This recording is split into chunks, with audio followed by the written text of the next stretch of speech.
Hi friends, welcome back to Moni Spicy Kitchen. இன்னைக்கு நாம என்ன ரெசிபி பார்க்க போறோம்னா கோதுமை மாவு வச்சு நல்ல பஞ்சு மாதிரி கப் கேக் எப்படி செய்யலாம்னு தாங்க பார்க்க போறோம்.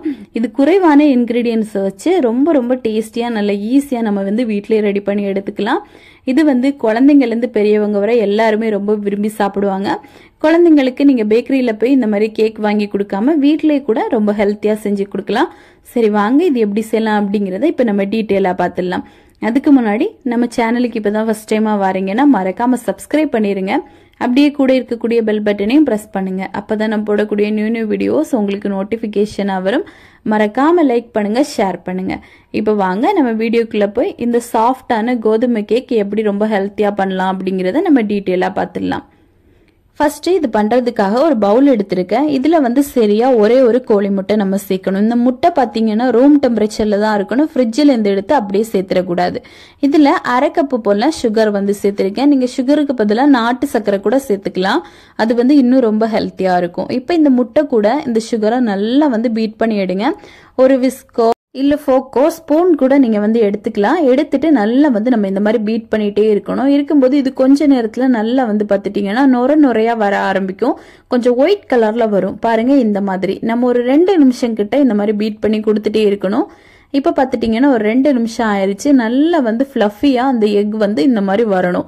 இப்ப இதுல நான் கீ தான் சேர்த்திருக்கேன். ஒரு 1/4 கப் அளவு சேர்த்திருக்கேன். நீங்க நெய்க்கு பதிலா நார்மல் பட்டர் உருக்கிட்டு சேர்க்கலாம். இல்ல ரிஃபைனட் ஆயில், சன்ஃபிளவர் ஆயில், அப்புறமா ஃபார்ம் ஆயில் எது வேணா நீங்க சேர்க்கலாம். வாசனை இல்லாத எண்ணெய் எது வேணா சேர்த்துக்கோங்க. 1/4 கப் அளவு நம்ம கண்டிப்பா சேர்க்கணும். இப்ப சேர்த்துட்டு லேசா இந்த மாதிரி மிக்ஸ் பண்ணி கொடுத்துக்கலாம். இப்ப இது எல்லாம் கொஞ்சம் நல்லா மிக்ஸ் ஆனதும் இதுல வெண்ணிலா எசன்ஸ் நான் 1 டேபிள் ஸ்பூன் போல சேர்க்கிறேன். இது முட்டையோட வாசனை தெரியக்கூடாது அப்படிங்கிறதுக்காக நீங்க தேவைப்பட்ட ஏலக்காய் பவுடர் கூட சேர்த்துக்கலாம். அப்புறமா ஒரு 3/4 கப் அளவுக்கு நான் கோதுமை மாவு எடுத்திருக்கேன். நீங்க கோதுமைக்கு பதிலா மைதா மாவும் எடுத்துக்கலாம். அதுவும் ரொம்ப டேஸ்டியா நல்லா சூப்பரா வரும். இப்ப இதையும் சேர்த்துட்டு நல்லா மிக்ஸ் பண்ணி கொடுத்துட்டே இருங்க.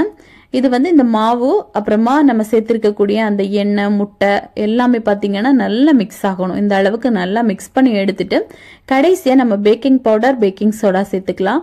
ஒரு 1/2 டேபிள் ஸ்பூன் அளவுக்கு பேக்கிங் பவுடர், ஒரு 1/4 டேபிள் ஸ்பூன் அளவுக்கு பேக்கிங் சோடா, இது கூட 1 டேபிள் ஸ்பூன் போல பால் காய்ச்சி ஆற வச்ச பால் சேருங்க. கொஞ்சம் வெதுவெதுப்பா இருந்தாலும் பிரச்சனை இல்லை. இப்ப பாலும் சேர்த்துட்டு நல்லா நம்ம மிக்ஸ் பண்ணி கொடுக்கணும். இனிமே ஓவர் மிக்ஸ் பண்ணக்கூடாது. நல்ல ஜென்டிலா இந்த மாதிரி பொறுமையா மிக்ஸ் பண்ணி எடுங்க. நம்ம போட்டு நல்லா கலந்துட்டோம் அப்படின்னா கேக் நல்லா ஃபிளஃபியா வராது, நல்ல சப்பையா போயிடும். அதனால நல்ல மெதுவா ஜென்டிலா இந்த மாதிரி மிக்ஸ் பண்ணி எடுங்க. இப்ப பாருங்க ஓரளவுக்கு நல்லா நம்ம மிக்ஸ் பண்ணி எடுத்துட்டோம். கடைசியா கொஞ்சமா டூட்டி ஃப்ரூட்டி, இது எடையா கேக்ல இருக்கும்போது குழந்தைங்க எல்லாம் சாப்பிடும்போது அவங்களுக்கு கொஞ்சம் கிரஞ்சியா இருக்கிறது நல்லா இருக்கும். அதுக்காக சேர்த்திருக்கேன். நீங்க வேண்டாம் அப்படின்னா தாராளமா ஸ்கிப் பண்ணிடலாம். இப்போ கேக் பேட்டர் ரெடி ஆயிருச்சு. இனிமே நம்ம கப் கேக் அந்த மோல்டுல நம்ம கப் கேக் ஊத்தி வச்சிடலாம். இதுக்காக இந்த மாதிரி மோல்டு எடுத்துக்கோங்க. இப்ப கப் கேக் நம்ம ஃபர்ஸ்ட் ஊத்துறதுக்கு முன்னாடி அந்த கப் நம்ம ஃபில் பண்ணிடணும். நான் பாத்தீங்கன்னா மொத்தமா நம்மளுக்கு 5 கப் கேக் ரெடி ஆகி கிடைச்சிருக்கு நம்மளோட பேட்டர் சைஸுக்கு. நீங்க அதுக்கேற்றபடி கூட குறைய தேவைப்பட்டா நீங்க சேர்த்துக்கலாம். இன்கிரீடியன்ஸ் எல்லாமே டபுளா சேர்த்துக்கோங்க. இப்போ நம்ம இதுல பேட்டர் சேர்த்துடலாம். நான் 1 ஸ்பூன் அளவுக்கு ஒரு இதுல சேர்க்கிறேன். 3/4 பாகம் தான் இருக்கணும். நீங்க ஃபுல்லா அப்படியே கம்ப்ளீட் பண்ணிட்டீங்க அப்படின்னா நல்லா பொங்கி வரும், வெளியெல்லாம் நல்லா கசிய ஆரம்பிச்சிரும். இது இந்த மாதிரி 3/4 கப் அளவுக்கு நம்ம பேட்டர் சேர்க்கணும். இப்ப எல்லாத்துலயுமே சேர்த்துடலாம். பாருங்க இப்ப சேர்த்துட்டோம். சேர்த்துட்டு கடைசியா இதுக்கு மேலோட்டமா கொஞ்சமா டூட்டி ஃப்ரூட்டி வச்சிருங்க.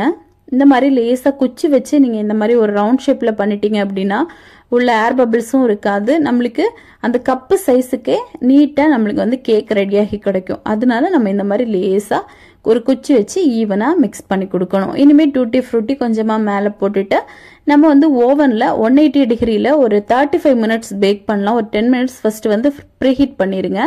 இதே ப்ராசஸ் தான் குக்கர்லயும் பண்றது இல்ல கடாயிலையும் பண்றது. ஒரு 10 மினிட்ஸ் நல்லா லோ ஃபிளேம்ல ப்ரீஹீட் பண்ணிட்டு அப்புறமா லோ ஃபிளேம்ல வச்சு ஒரு 30ல இருந்து 35 மினிட்ஸ் பேக் பண்ணீங்க அப்படின்னா ரொம்ப சூப்பரா இந்த மாதிரி ரெடி ஆகி வரும்.